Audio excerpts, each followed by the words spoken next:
Magandang araw sa iyo kaibigan at welcome back sa aking channel. Ngayong araw, ituturo ko sa inyo yung step by step kung paano mag-reformat ng ating mga computer gamit yung aking bootable flash drive na ginawa ko sa aking previous video. Kagaya ng palagi kong sinasabi, bagong araw, bagong kaalaman ang ituturo ko sa inyo.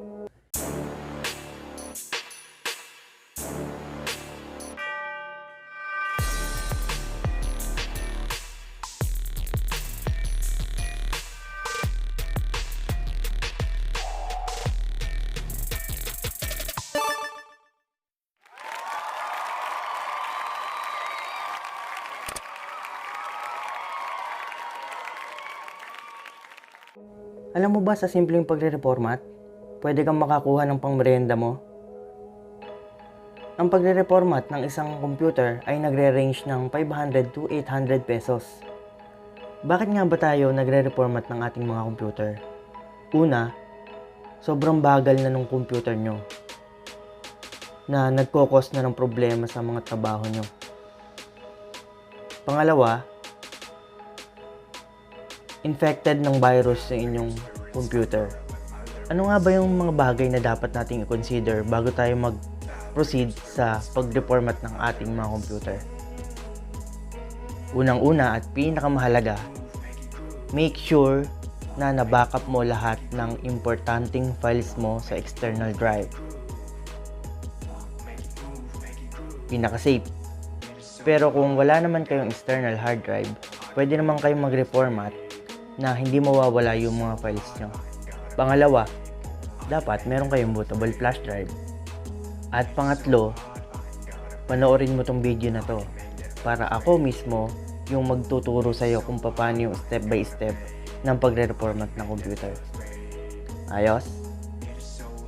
Kaya simulan na natin para mapakita ko sa inyo yung step by step kung paano siya gawin. Saksak nyo lang yung flash drive nyo sa inyong computer.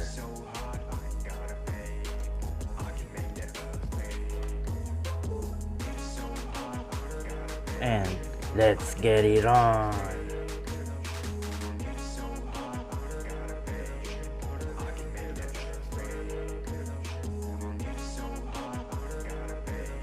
Pagka-restart or pagka-start up nyo ng computer nyo, continuous press nyo lang yung F9 para mapunta kayo sa boot menu.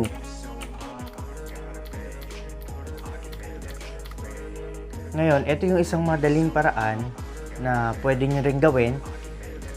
Dito kasi sa aking motherboard na ginagamit, press F9 yung makapag-select ka ng kung ano yung ibuboot mo. Makikita nyo dito yung aking Kingston Data Traveler, which is ito yung flash drive na ginawa natin as bootable.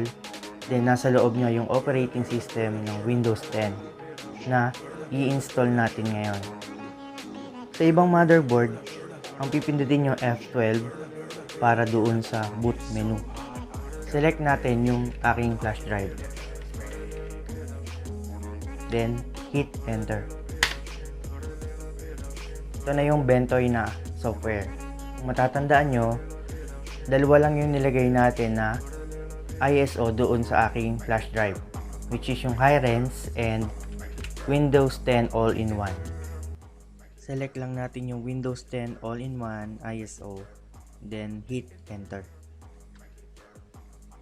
Press any key para mag-boot yung CD or yung aking flash drive.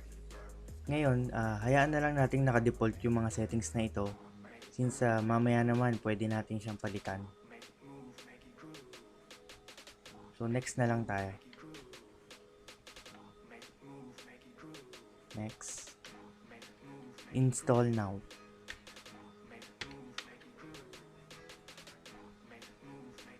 Yung product key, pwede nyo naman ilagay yon mamaya after nung installation ng operating system. Or kung sinisipag na kayo ngayon, pwede nyo naman siyang ilagay. So sa case ko, hindi ko muna ilalagay yung product key or license key.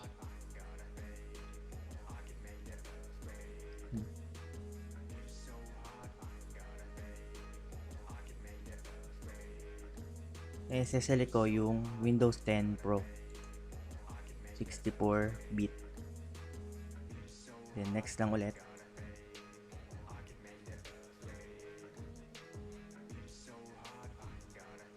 I-accept nyo lang yung license term. Then next.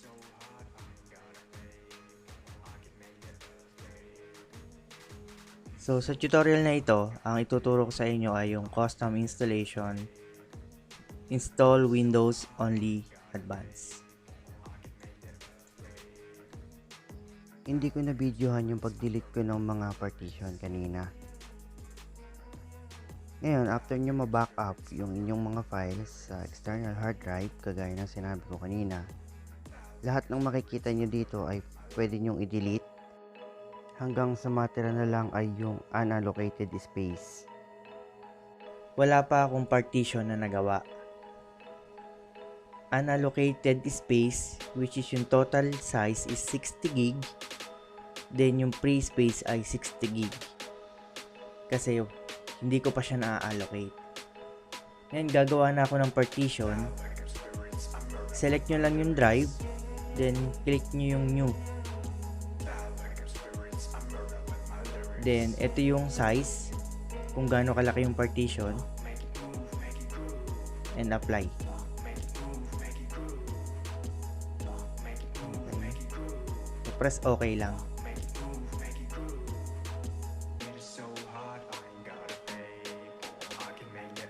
Nagkaroon ng tatlong partition. Yung primary, which is ito yung magiging drives niyo, then yung reserve and yung system. Dito tayo sa partition number 3, which is yung 59 gig. Dito tayo mag-i-install ng operating system. Select nyo lang ito, then hit next.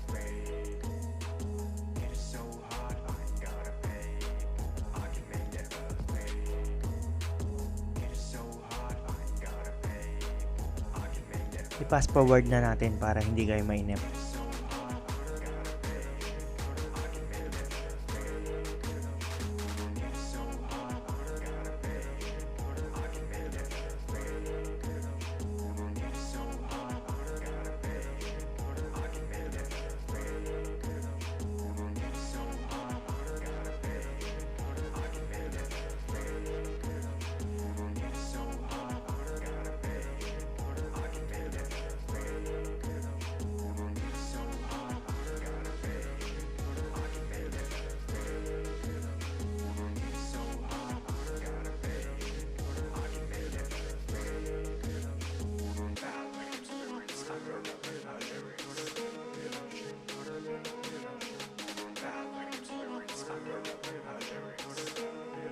Magre-restart yung inyong computer after nung installation ng operating system.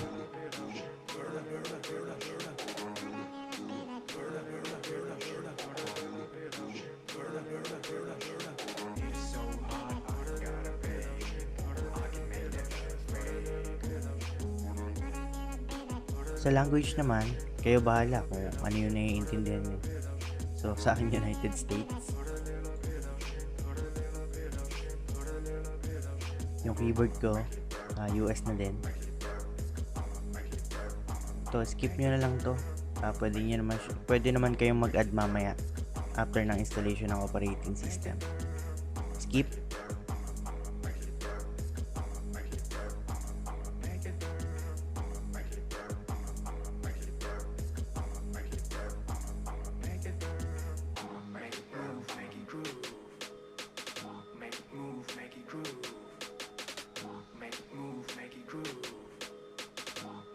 Select nyo lang yung personal use, then next.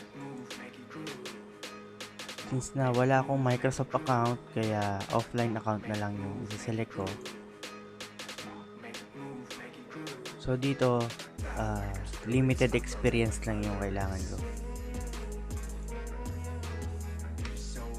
Ilagay nyo lang dito yung computer name na gusto nyo.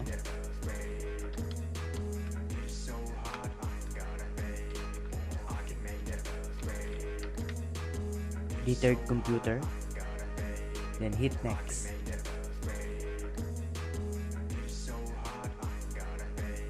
Password, pwede kayo maglagay ng password, pwede ring hindi naman or mamaya na. So next na lang.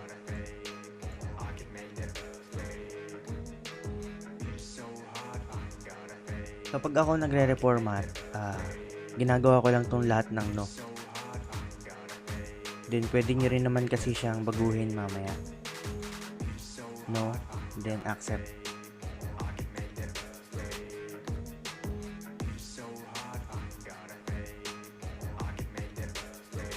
No.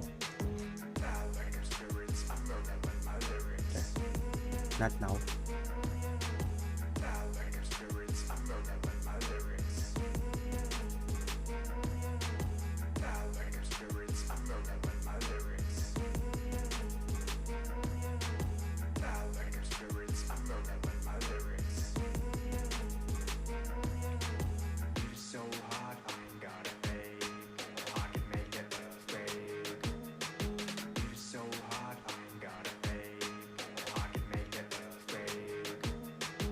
Tapos na. May natutunan ka ba sa video ito? Kung oo ang sagot mo, baka naman mag-subscribe ka. Yung akala nyong mahirap, ay, ganun lang pala yon, ganun lang pala mag-reformat. Kung nasimulan nyo at natapos nyo yung aking video, sigurado ako na marunong na kayo mag-reformat at pwede na kayong kumita or magkaroon ng sideline pang merienda nyo. Maraming salamat sa panonood, kaibigan. Babush!